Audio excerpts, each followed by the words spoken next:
Eto mga kasursur, nandito kami ngayon sa may bukid at tumitingin po kami ng labanos at saka kamatis. Yan mga kasursur. Kung nakikita nyo, ito po yung tanim na labanos. Yan. Ito po is nakakain po siya. Ito yung gustong gusto ko. Yan. Tignan nyo, napakadaming labanos. O ganyan. Ang sarap-sarap niyan mga kasursur. Tignan nyo, ang dami. Sa Ilocano po ito is rabanos. Yan, ito yung rabanos sa Ilocano. Pero sa Tagalog is labanos. Ewan ko lang sa inyo kung familiar kayo tong ganitong ulam na to. Ito po is ipapakita ko po sa inyo mamaya kung paano yan uulamin mga kasursur. Bali, ang benta nila dito sa bukid daw po, pag dito ka bumili is 120 per kilo. Yan.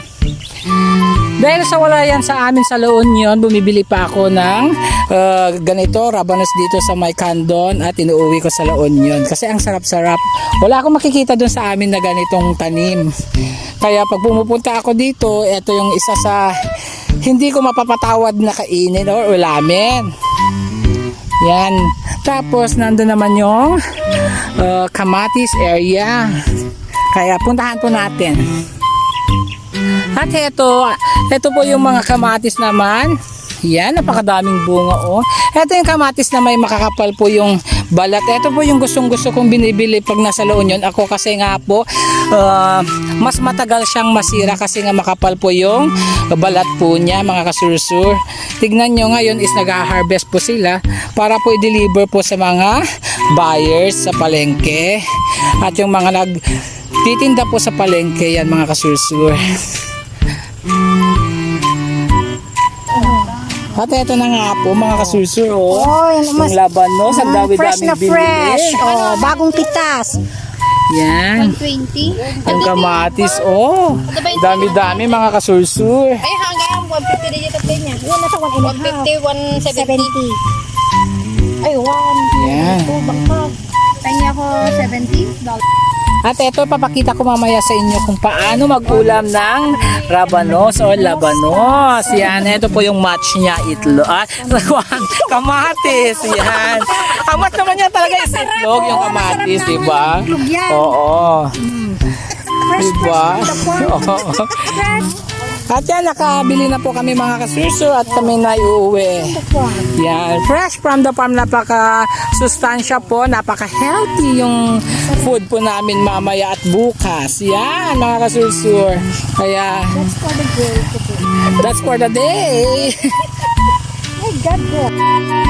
At eto na nga mga kasursur, hinihimay na po yung binili po naming rabanos or labanos. Yan, eto kung nakikita nyo, ganyan na po siya pag nalinisan. Tapos, ihahalo po natin yung bulaklak ng katuray sa Tagalog o katuday sa Ilocano. Yan mga kasursur. At eto. Tapos lalagyan po natin siya ng kamatis o sibuyas. Yan, ito yung kamatis. Tignan nyo mamaya kung paano namin uulamin mga kasursur. Napakasarap to. Talagang maglalaway kayo sa sarap. Yan. Oo. Kung papipiliin ako sa lechon manok versus ito, dito na lang po muna ako. Kasi ang gulay. Oo, kasi nga po, dito muna po ako kasi nga po, wala akong pambili ng lechon manok, kaya ito na lang.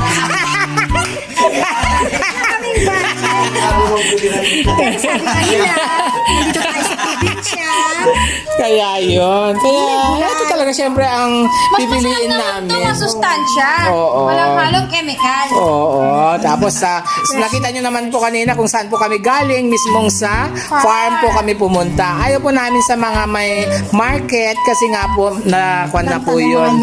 Yung iba nalalanda na. At saka yung iba, yung price po is nadadagdagan na. Tumataas na mga kasursur. Kaya eto kung sa market po nabili po namin na itong kamatis ng 10 pesos yung isang kilo, 5 kilos po ito kaya 50 pesos. Tapos ito 1.5 kilos is 150. Yan. Paborito sa ni Mamang dito yung Mga kasursur. Kaya mamaya subaybayan niyo po kung paano po kami paano po namin to uulamin yan mga kasursur. Bye bye.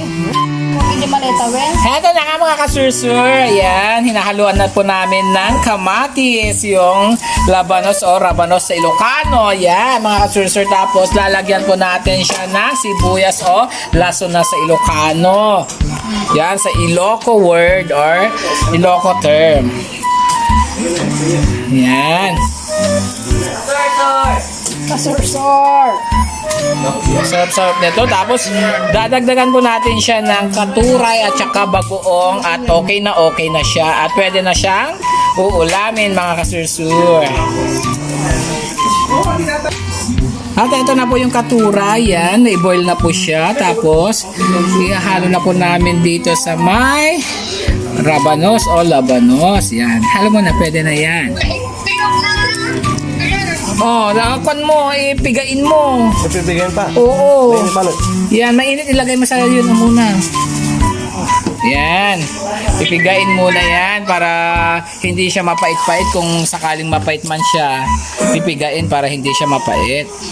Ba't hindi tinanggal to? At yan, pinipigan na mga kasursur. Grabe yung init ng katuray. Mainit talaga siya. Oo, syempre bagong luto kaya medyo mainit pero tiis-tiis lang basta may masarap na pagkain or ulam. Yan, pinipiga. Yan. Tapos lagyan ng bagoong. May saso yan. Pula. Ngayon, lagyan At mo yan, lalagyan na po natin siya ng bagoong mga kasursur. Yan po ang mixtures niya. Bagong lang. Bagoong, yan. Halo-halo. Tapos tikiman time kung talagang masarap kaya yan o hindi. May saso. Dapat ang titikim niyan yung mga hindi pa nakatikim ng ganyan. Kaya yung si Pinsan May ang dapat unang titikim kung talagang masarap nga siya or hindi. Oo.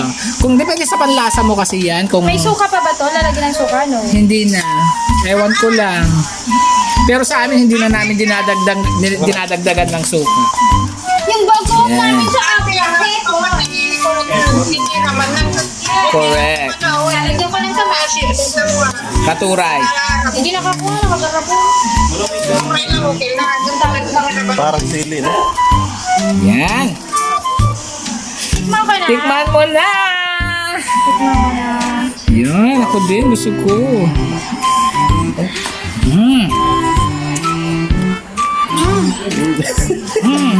Bakit? Masarap siya. Yan, first time lang niya makatikim ng ganyan. Pero ang sabi niya, at saka masarap. Yan, mga kasursur. Inulit-ulit na niya. Oh, kanin ba? Kailangan na? Alam. Kapalikan dito lang. Oo, masarap talaga siya, promise. Ako din. Mga kasursur. Oo, ang sarap. Tignan mo. Masarap. Promise. Salad. Oo, salad siya. Lagyan ko din bagong. Tama na. Yung bagoong niya, tama na. Walang pa. Gusto lang Kasi sa nasa yung bagoong na. nasa baba. Tayo na, sarap. Lad, maghati ka dito. Kanyang hati lang i-serve mo. Sarap. Wala na kayong ano. Naimos gaya. Yan. Tikikin mo sa areta. Narinig niyo na mga susunod na napakasarap daw to. Ginawa naming salad. Yan. Masustansya na. Masarap pa.